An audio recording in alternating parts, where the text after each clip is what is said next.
Hello जी, good evening. कैसे हैं आप सब? और बढ़िया जी। मिल लीजिए इस शख्स से। इस शख्स को आपने कहीं देखा हो तो बताना मेरे को। नहीं देखा। जानते हैं आप इनको? ये जब जब लुगाई नहीं जाना तो फिर क्यों जानेगा। जो पैसा लेके आई वो नहीं जानती तो बताओ, वो तो व्यूवर्स हैं बेचारे, वो तो सब जानते हैं फिर भी। मैं मजाक कर रही हूँ। हाँ, मजाक मजाक की भी करो। कोई बात होया करे यार। हाँ, मजाक मजूक जिंदगी रहने दो, देख लो जी। जिंदगी में मजाक करते देख रहना आंसू भी जरूरी। आ गए मेरा आँखों में, ये आदमी की वो ये क्या कह हालत। रही है? क्यों घुमोना? कौन नहीं आया हुई भी? तो देख लो जी, ये हालात होती है आदमी की, फिर आदमी एक कैसे शादीशुदा जिए, कैसे इंसान क्या की करे। ऐसे ही हालात होते हैं। शादीशुदा जो इंसान मेरे साथ हो रहा है भगवान करे और किसी के साथ नहीं हो। ऐसी बद्दुआ भी मत दो। ठीक है। तो जी शाम का बज गया यार ही। बद्दुआ की कौन सी बात होगी इसके अंदर, ये तो बताओ। टाइम बताओ क्या होगा? 6 बज टाइम के 6 बज गई। गयो था रो बंद को होगो दिखाओ। 6:03। डेट है 20 जनवरी। 20 जनवरी के शाम के 6 बजे हम मिल रहे हैं। शाम के 6 बजे से मैं मेरा व्लॉग शुरू कर रही हूँ। और हाँ, आजकल एक बहुत ज़्यादा एक क्वेश्चन आता है, बार बार एक ये क्वेश्चन आता है जिसका रिप्लाई मैं आप लोगों को करूँगी। वीडियो के अंत तक ज़रूर आप बने रहिएगा। क्वेश्चन क्या है वो भी बताऊँगी, ठीक है? तो अभी लकड़ी काटी है, अंदर चलते हैं, कुल्हाड़ी रखते हैं, नहीं तो भैया डांटेंगे। देखो तो जी, यहाँ पर मैं सब्जी बनाने की तैयारी कर रही हूँ और शर्मा जी और बच्चे घर पर हैं अभी, क्योंकि आप सबको जैसा कि मैंने पहले बता दिया कि नहीं बताया, मैं आपको अभी बता देती हूँ कि बड़े जो भैया हैं, मतलब बीच वाले जो भैया हैं, उनकी बिटिया आई है ससुराल से। मतलब मोना, राखी की बड़ी बहन, अपने ससुराल से आई है। अभी शाम को शर्मा जी उसको लेकर के आए। तो जब घर पे बेटी आती है तो ज़्यादातर लोग, मतलब घर में खुशियाँ सी आ जाती हैं। तो बस वही है कि सारे लोग वही हैं। और एक मोना के आने से ना घर का माहौल ही बदल गया है, बहुत अच्छा लगता है। जब ये दोनों बेटियां विदा हुई थी ना तो घर एकदम सूना हो गया था, बिल्कुल भी अच्छा नहीं लगता था। मैं जब रुद्रपुर में थी मुझे लगता था कि पता नहीं घर कैसा लगता होगा, वहाँ रहने का मन ही नहीं करेगा। लेकिन जब यहाँ आए तो धीरे धीरे आदत पड़ गई। और अभी राखी और एक विशाल की बहन है, मैं सोचती हूँ जब उनकी शादी हो जाएगी, जब तो हमारे घर में कुछ बचेगा ही नहीं। मतलब कि बेटियों से ही घर का आंगन जो है ना वो खिलता है। बस अब उन दोनों की शादी होगी जब तो बिल्कुल मुरझा सा जाएगा। आज रौनक लगी है, कल जब ये वापस अपने ससुराल जाएगी जब फिर से वैसा ही सुनसान सा हो जाएगा। तो यहाँ पर तेल चढ़ा दिया है, सब्जी बनाने वाली हूँ आलू की। और हाँ, एक चीज़ और बता दूँ आपको कि अब कमेंट आएंगे कि दीदी आप आलू की सब्जी इतनी मत खाया करो। तो मैं मेरे लिए नहीं, वहाँ पर दाल, पालक वाली दाल बन रही है मम्मी पापा के, तो हम लोग आपस में शेयर करके खा लेते हैं। मतलब कि यहाँ आलू की सब्ज़ी बनेगी तो जिन बच्चों को आलू की सब्ज़ी खानी होगी वो इधर से ले लेंगे, और मैं दाल जो है पालक वाली, मैं रात को वही खाती हूँ क्योंकि मुझे मिर्च मसाला डाइजेस्ट नहीं होता। रात को मुझे एकदम अजीब सी फीलिंग आती है, मतलब होता है ना खट्टी खट्टी डकारे आना, इस टाइप से हो जाता है। तो मैं वहाँ से अब दाल जो है ना वो ले लूँगी जिसमें न तो मिर्ची डाली है न ही कोई मसाला है, बस जीरे और लहसुन का और हींग का तड़का लगा है, सिंपल सी दाल है। तो यहाँ पर आलू की सब्ज़ी में मैंने तड़का लगा दिया है, सिंपल ही बनती है हमारे यहाँ पे।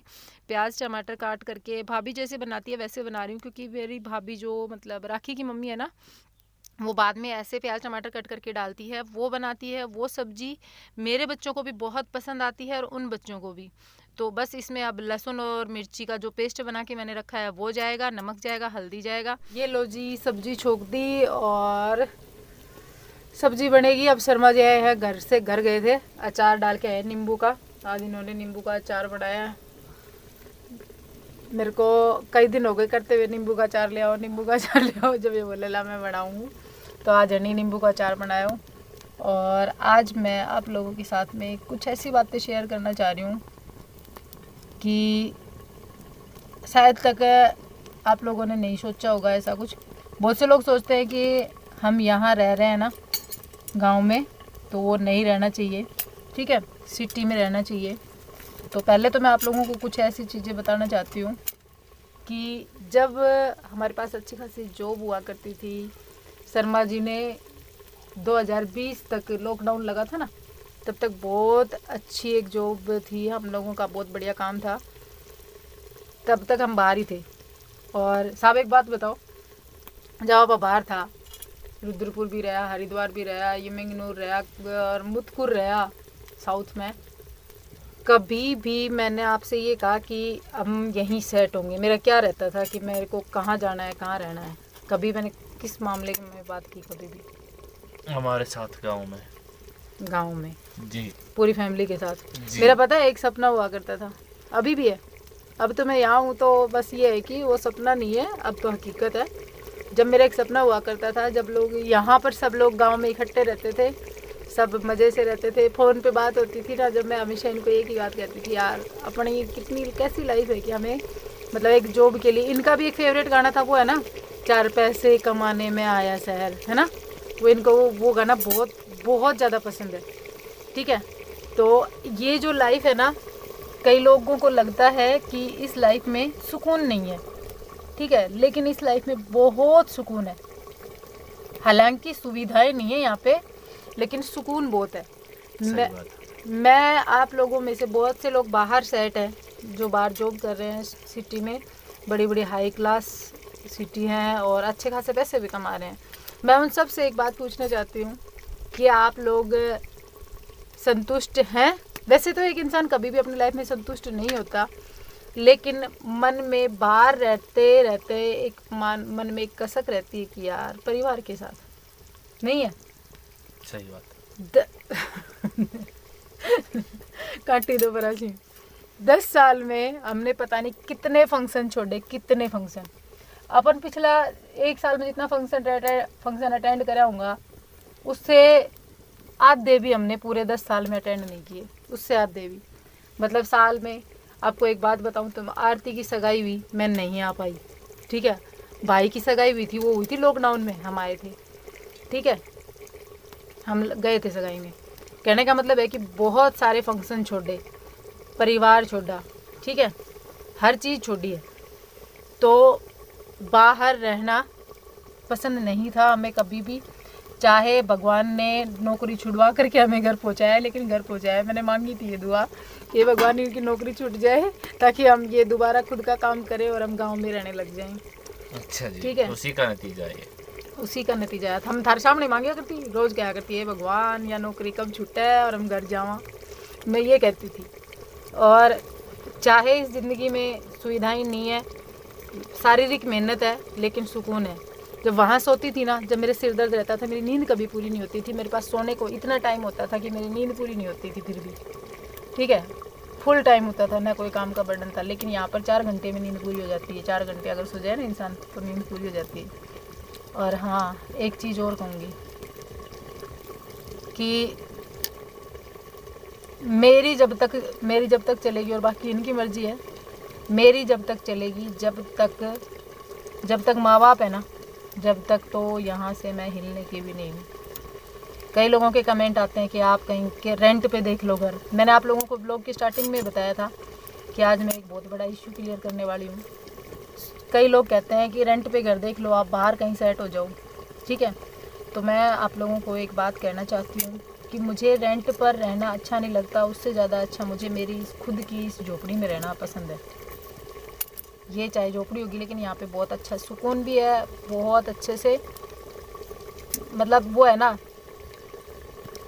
सुकून की चादर में 9 हाथ की चादर में पग फैला के सोवा हम मजा से, सुकून के साथ, चाहे आलू टमाटर की सब्जी के साथ रोटी खा के सो, लेकिन पेट भर जाए। आप कुछ कहना चाहोगा? जो लोग ये कहते हैं कि रेंट पे जाओ, रेंट पे रहो, इसलिए अपना घर है, जैसा भी है, ये महल के बराबर है, लाल किले से बढ़ के है। हाँ है। और एक बात बताओ, जब रुद्रपुर में रहते थे, चाहे कितना ही बढ़िया कमा रहे हो, ठीक है, यहाँ पर 10,000 कमाते हैं ना तो भी गुजारा हो जाता है, और वहाँ पे 30,000 में यूं, जैसे ही 1 तारीख आई यूं जाते थे, यूं 10,000 क्या हमें, 5,000 क्या हमें, 4,000 क्या हमें, मतलब किसी चीज़ के वो आते ना बिल, ऐसे जाते थे, पता ही नहीं चलता था। और एजुकेशन की बात, तो एजुकेटेड मेरे ख्याल से यहाँ के बच्चे भी बहुत हैं। मैंने कई बार ये बात बताई आप लोगों को, लेकिन आज इस टॉपिक में फिर से एक बार बता देती हूँ कि एजुकेशन यहाँ पे भी बहुत है। मेरे पास में पिलानी पड़ता है, पिलानी में क्या है बताइए? बीट्स, सब पता, सब जानते हैं, सब जानते हैं पिलानी को, इंडिया के वर्ल्ड में भी जानते हैं। पिलानी एजुकेशन के मामले में बहुत फेमस है, मेरे बहुत पास पड़ता है। और जब बच्चे वहाँ जाने लायक होंगे तो वहाँ भी जाएंगे, ठीक है। जब तक बच्चे छोटे हैं, जब तक यहाँ की एजुकेशन से काम चलता है, यहाँ से चला लेंगे। हम लोग भी गवर्नमेंट स्कूल से पढ़े हुए भाई, क्या हो गया, क्यों हम किसी से कम है? हमारी लाइफ अच्छे से नहीं चल रही, बहुत अच्छी चल रही है। लाइफ की उन डिफ़िकल्ट सिचुएशंस में हमने अपने आप को स्टेबल रख लिया जिनमें बहुत मुश्किल होता है। तो मेरे ख्याल से बच्चों को ये चीज़ सीखनी बहुत ज़्यादा ज़रूरी है, ठीक है। तो आज व्लॉग तो मैंने नहीं डाला, मेरा ये वीडियो मैं इसलिए डाल रही क्योंकि मुझे ये सारी बातें आप लोगों के साथ में शेयर करनी थी। काफ़ी दिन से सोच रही थी लेकिन टाइम नहीं मिलता था। कई बार मन में आती थी मैं बात करूं, लेकिन व्लॉग बनाती थी, बीच में रह जाती थी सारी बातें मन की आप लोगों से करना। आज सारी मन की बातें कर ली हैं, तो ठीक है। आप आशा करती हूँ आप लोगों को ये मेरी सारी बातें समझ में आई होंगी। आप भी बोल लो कुछ। वही समझ लो। मतलब कि कई मैंने यूट्यूबर देखे हैं, हस्बैंड वाइफ दोनों बात करते रहते हैं ना, तो एक ही कमेंट आता है, पति को भी बोलने दिया करो। मैं ज़बरदस्ती कह रही हूँ, पति बोल लो, पति देव बोल लो, बोल लो के कुछ तो बोल लो। सब नु कहेंगे पति देव को तो बोलने दिया करो। कुछ तो हद होगी है आदमी का। आप कह रहे हो कुछ तो बोलो, तो कुछ तो बोल तो लिया। और है ना, मेरी बात में नेगेटिव मत लिया करो भाई। मैं तू तो मैं बोलूँ नहीं, रिया बोलिए नहीं, हद होगी आदमी का। क्या मतलब कि मजाक में बोला है, और हम दोनों जब पर्सनली एक दूसरे के सामने होते हैं, जब हम इस तरीके का मजाक करते हैं, जो कि मेरे ख्याल से ज़रूरी भी है लाइफ में, हंसते रहना, ठीक है। तो सीरियसली मत लेना, रिस्पेक्ट होती है वो दिल से होती है, और मजाक भी दिल से होते हैं। ठीक है, बाय है।